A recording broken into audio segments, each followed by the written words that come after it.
Bien, un buen día con todos y cada uno de ustedes, mis apreciados estudiantes de nuestra modesta casa de estudios. Te saluda tu profesor César Gerardo Uribe Guamaní, profesor responsable del curso de Historia del Perú, acá en nuestra modesta casa de estudios de Uribe's School.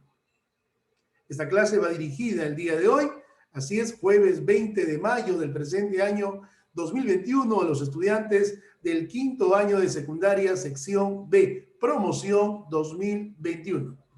Bien, vamos a empezar entonces, señoras y señores, abrimos los telones para dar inicio a un nuevo capítulo en la historia del Perú. El día de hoy vamos a hablar acerca del virreinato. Miren ustedes, tiempo en el cual nuestro Perú pues estuvo en manos nada más y nada menos del abusivo yugo poder español. Casi 300 años, desde 1542 hasta 1820, ¿no? A este tiempo transcurrido en la historia se le conoce con el nombre de virreinato. Si yo le pregunto a Daisy Vargas, ¿cómo se define el virreinato? Ella me dirá, fue un tiempo en el cual el Perú estuvo sometido al poder de España por casi 300 años, profesor César Uribe. Bien, entonces vamos a empezar este nuevo capítulo en la historia del Perú. El virreinato del Perú estuvo integrado por los actuales países de Bolivia, Ecuador y nuestro país. Acuérdense ustedes que el virreinato, creado el 20 de noviembre de 1542, fue creado nada más y nada menos por el rey Carlos V, llamado también Carlos I. Así es, rey perteneciente a la Casa de Austria o a la Casa de Habsburgo.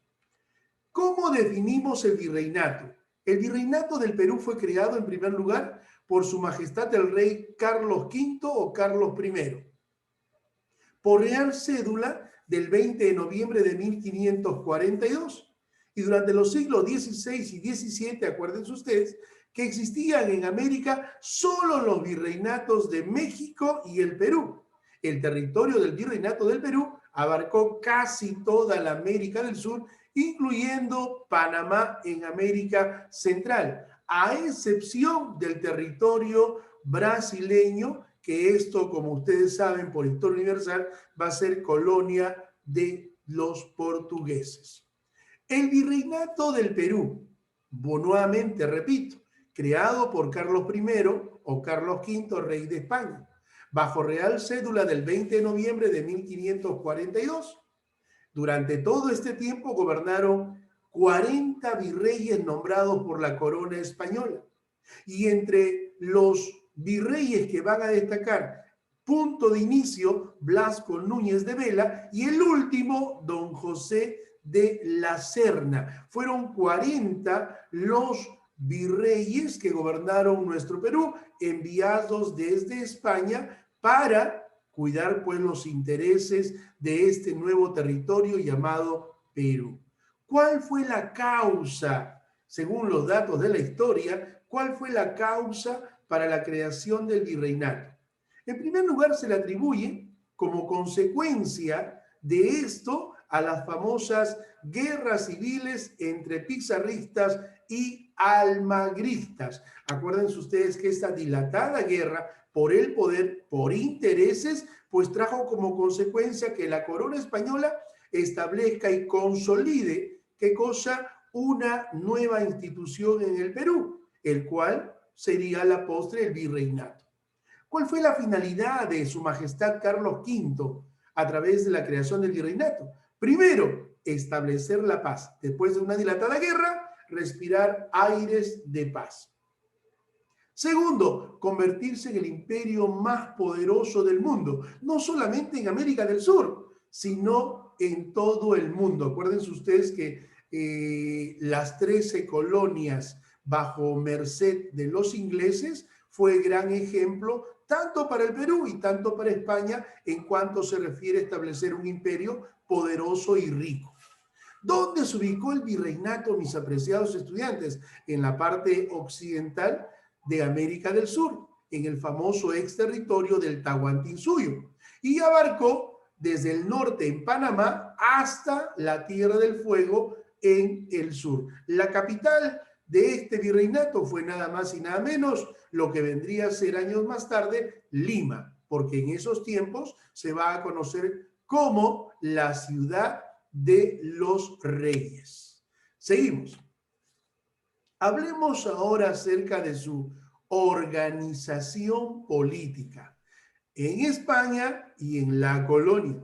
Si hablamos nosotros qué es lo que aconteció en España, acá vamos a ubicar dentro de esa pirámide, miren ustedes, en primera instancia el rey.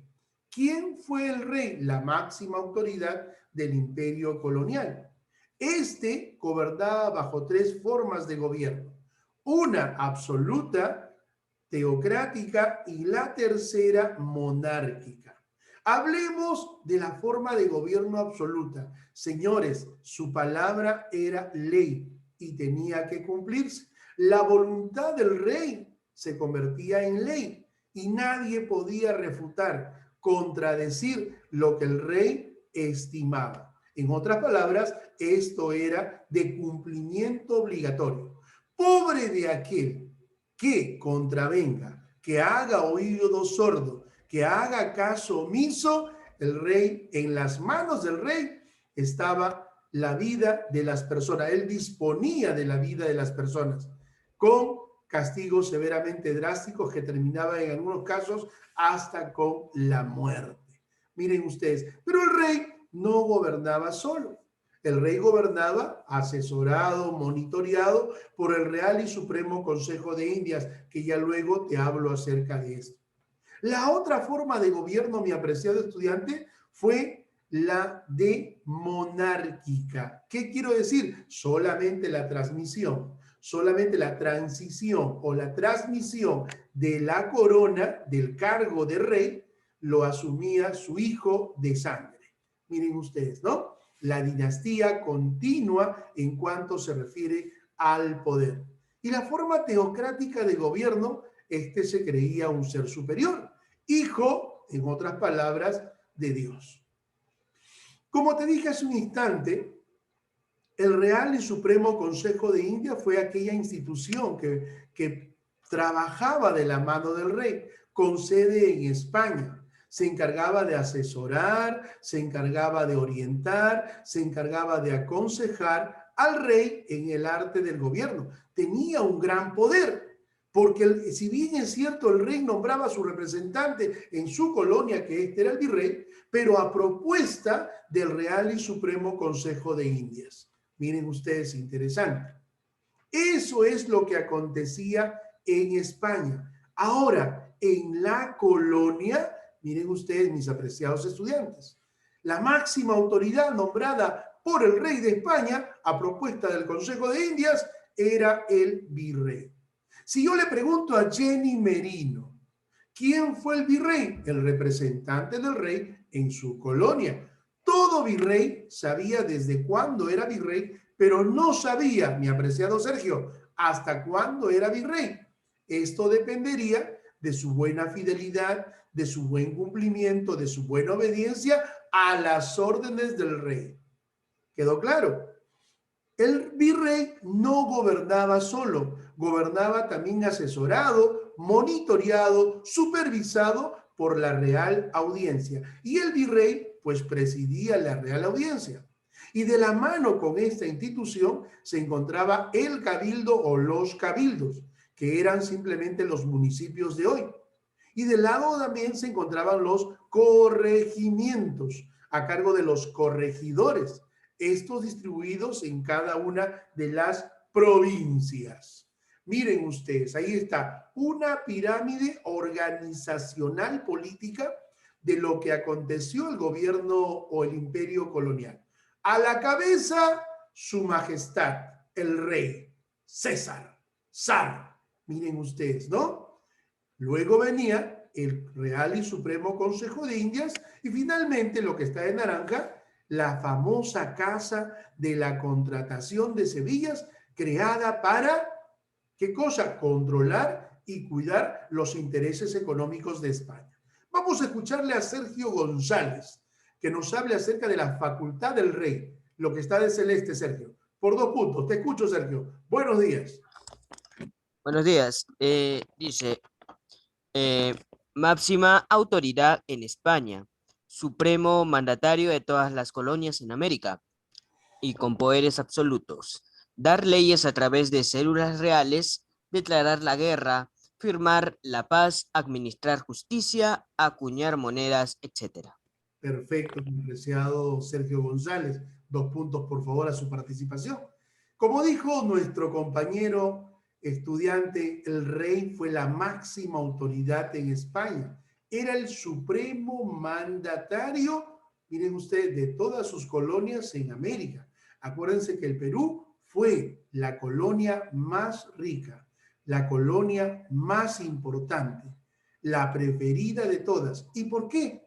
Porque acá en el territorio del Perú se encontraban en abundancia las denominadas riquezas de Indias, oro y plata, más que en otros territorios consagrados como colonias, a excepción de México, donde también se encontraron abundantes riquezas de Indias, ¿no? Por eso que entre todas las colonias que tuvo España, el rey prefirió a 2. Y esas fueron la colonia peruana y la colonia mexicana. Gracias, Sergio González. Bien, luego está el Real y Supremo Consejo de Indias. Y vamos a escucharle a Jenny Merino. Vamos, Jenny, lúcete por 2 puntos. Profesor, buenos días. ¿Cómo estás? Vamos. Emitía reales cédulas y reales órdenes. Este organismo era quien resolvía, en última instancia, en todos los pleitos que las audiencias. Este supuesto era superior al de los virreyes. Está compuesto por un presidente, un canciller, un registrador, 8 consejeros, un fiscal, 2 secretarios y un cronista o escritor. Perfecto, 2 puntos para Jenny, por favor. Como dijo Jenny, el Real y Supremo Consejo de Indias emitía reales cédulas o reales órdenes, estos de fiel cumplimiento. Miren ustedes, resolvía todo. Era vamos a llamar así, era el poder judicial. Eran los jueces de hoy en día que resuelven todo, a favor o en contra de repente del acusado. Miren ustedes, tenía un gran poder, mis apreciados estudiantes, porque a propuesta, a sugerencia de este Real y Supremo Consejo de Indias, el rey definitivamente pues las aceptaba y nombraba la petición de este Real y Supremo Consejo de Indias, conformado por un presidente, por un canciller, un registrador, 8 consejeros, un fiscal, el acusador, 2 secretarios y un cronista o escritor. ¿Ustedes saben a quién se le llama cronista? Se le llama cronista a todos aquellos que escribieron. ¿Qué escribieron? En los tiempos de la colonia, todo lo que observaban, todo lo que escuchaban y en algunos casos todo lo que se imaginaban. Este último trajo muchos problemas. Y gracias a las crónicas que nos dejaron los cronistas, hoy en día podemos reconstruir la historia colonial. César Uribe basa su exposición de su clase en fuentes, y esas fuentes se han escrito gracias a las crónicas que se encuentran en los anales de la historia nuestra, de la historia nacional. Perfecto. 2 puntos para Jenny, por favor, Oscar Emilio. Y ahora hablemos de la institución creada para cuidar los intereses de España. Vamos a pedirle a nuestra compañera Daisy Vargas. A ver, Daisy, te escucho. La Casa de la Contratación de Sevilla. Buenos días. Buenos días, profesor. Se creó en 1503. Su función, administrar y controlar el tráfico comercial entre España y América. Formaba a los pilotos para los viajes a las Indias, recibían informes sobre lo descubierto y explorado. Perfecto. 2 puntos, por favor, para la señorita Daisy. Muy bien, como dijo Daisy, se creó en 1503 con la finalidad de controlar, miren ustedes, de controlar y cuidar los intereses económicos que España tenía con sus colonias en América. Y para esto se van a crear numerosos puertos donde los barcos mercantiles llegarían con las mercancías respectivas para cada una de las colonias, incluyendo España. Tenemos, por ejemplo, en España el puerto de Cádiz, tenemos en Centroamérica, en Panamá, el puerto de Portobelo, tenemos en México el famoso puerto de Veracruz y en el Perú el puerto del Callao. Entonces, dice que esta casa de la contratación de Sevilla formaba los pilotos para los viajes a las Indias. Así se llamaban las nuevas tierras de España en América. Miren ustedes, esto también es importante.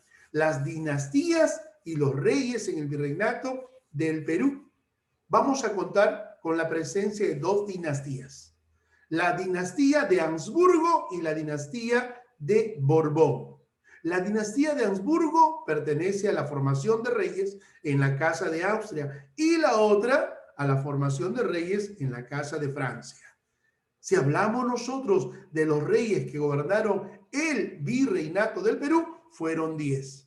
10 fueron los monarcas, 10 fueron los reyes que gobernaron el Perú desde 1542 hasta 1820. De esos 10 reyes que gobernaron y se sentaron en el trono de España, 5 fueron Habsburgos y 5 fueron Borbones. Por ejemplo, si hablamos de los Habsburgos, Carlos I, Carlos V, Felipe II, Felipe III, Felipe IV y Carlos II. Si hablamos de los Borbones, Felipe V, Fernando VI, Carlos III, Carlos IV y finalmente su hijo Fernando VII. Aquel que o aquellos, si hablamos de Carlos IV y Fernando VII, fueron los reyes que tuvieron que enfrentarse a Francia, dirigidos por el gran Napoleón Bonaparte, y todos sabemos que estos dos últimos reyes, tanto Carlos IV como Fernando VII, fueron sometidos por Napoleón Bonaparte, tanto así que Napoleón, miren, los mantuvo cautivos, y en reemplazo de la corona de Carlos IV y Fernando VII, que era todavía príncipe en España, Napoleón Bonaparte nombró como rey en España a su hermano José Bonaparte, más conocido como Pepe Botella. Pero eso es parte ya de la historia universal. Fernando VII fue aquel rey que se enfrentó nada más y nada menos a la corriente libertadora del sur, dirigida por el generalísimo don José de San Martín, y a la corriente libertadora del norte, dirigida por Simón José de Santiago, por la Santísima Trinidad, Bolívar Palacios y Soto. Miren ustedes. Señores, el rey vivía en España, plácidamente vivía en su palacio, tenía todas las comodidades respectivas. Como él no podía estar en su colonia, nombraba a su representante el virrey. Y para ser virrey, habían 3 requisitos de gran importancia. El primero de ellos, ser español chapetón peninsular, pertenecer a la famosa península ibérica. 2, pertenecer a la clase social alta, o sea, ser un noble. 3, haber desempeñado cargo público con anterioridad a su nombramiento de virrey, haber distinguido, ¿no?, en el cargo nombrado antes de su nombramiento para ser virrey. Este virrey era seleccionado y era propuesto por el Real y Supremo Consejo de Indias ante el rey. Y el rey se encargaba de nombrarlo. Y la duración en el cargo, en teoría, 6 años. Pero esto se ajustaba a los intereses reales de España. Y cuando digo intereses, vamos a llamar así, reales de España, me refiero a su buen cumplimiento, su fidelidad.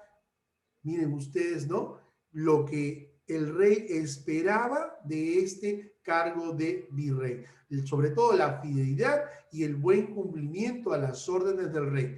De eso dependía. Por eso que si revisamos la historia colonial, vamos a encontrar que algunos de los virreyes no gobernaron un largo tiempo como otros. otros fueron destituidos, ¿no? Destituidos porque no demostraron fidelidad ante el cumplimiento del rey de España. Miren ustedes, todo virrey gozaba de los siguientes poderes. Del poder político, miren ustedes, el virrey gozaba de poder político, representante del rey, máxima autoridad y legislaba la vida colonial. Si hablamos del poder económico, dirigía la recaudación de impuestos y fomentaba la industria y el comercio. Si hablamos del poder militar, era jefe supremo de las Fuerzas Armadas, tierra y mar, y su labor mantener siempre la paz. Si hablamos del poder social, era el más importante en la sociedad, y este no debería casarse en la colonia, definitivamente que no.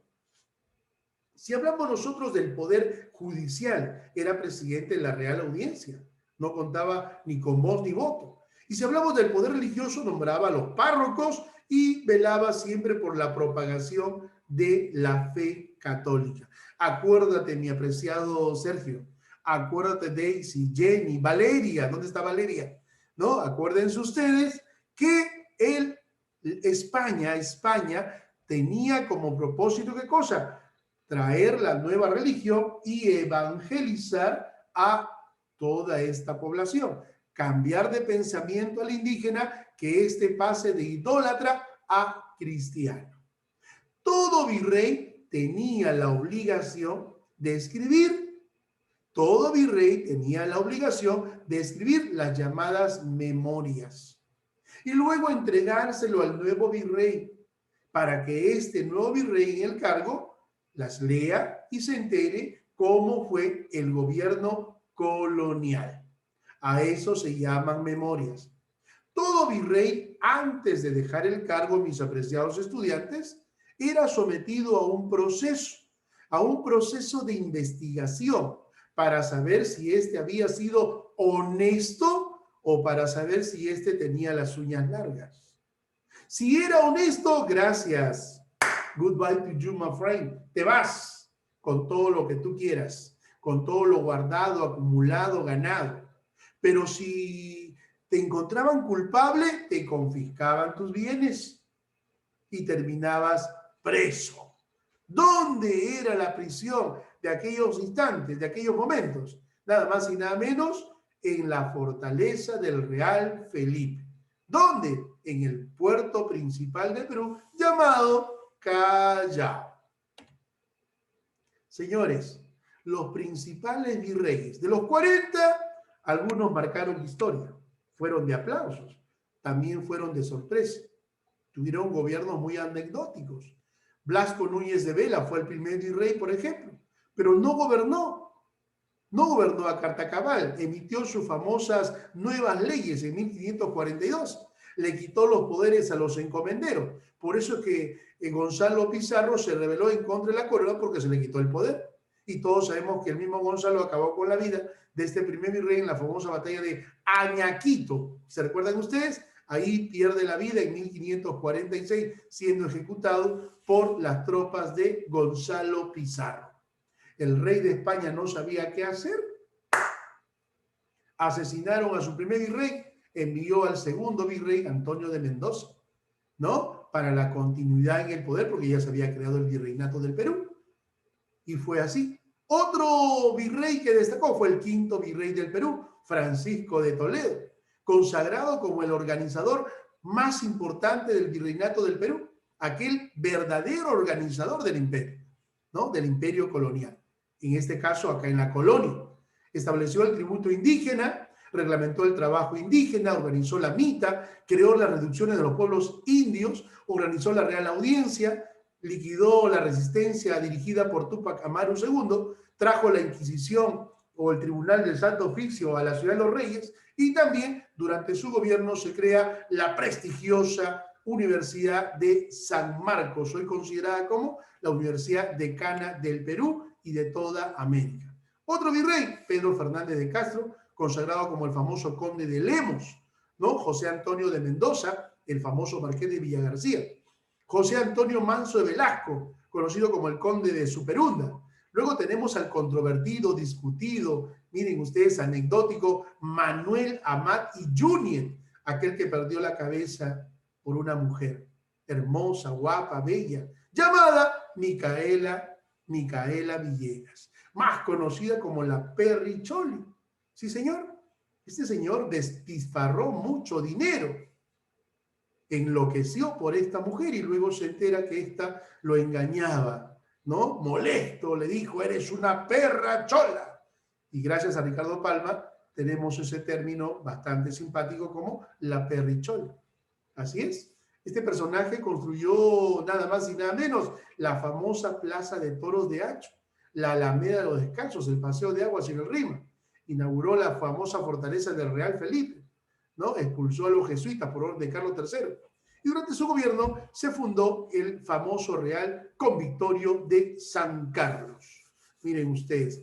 Luego tenemos a Agustín de Jáuregui, que pasa la historia, porque durante su gobierno, José Gabriel Condorcanqui, Túpac Amaru, Cacique Tungazuca, Surimana y Pampamarca, se rebela el 4 de noviembre de 1780 ante la opresión, supresión de los señores corregidores, asesinando al corregidor más odiado de la historia, ¿no? Antonio de Arriaga. Luego tenemos al virrey Francisco Gil de Taboada, conocido como el famoso conde de Lemus. Y luego tenemos a Fernando de Abascal y Sousa, marqués de la Concordia. Miren ustedes. Y finalmente, el último de los virreyes, José de la Serna, aquel que se enfrentó a los ejércitos liderados por don José de San Martín y Simón Bolívar, ¿no? Acá en nuestro querido Perú. Ahí están las instituciones que funcionaban durante la colonia. Miren ustedes, las instituciones que funcionaban durante la colonia.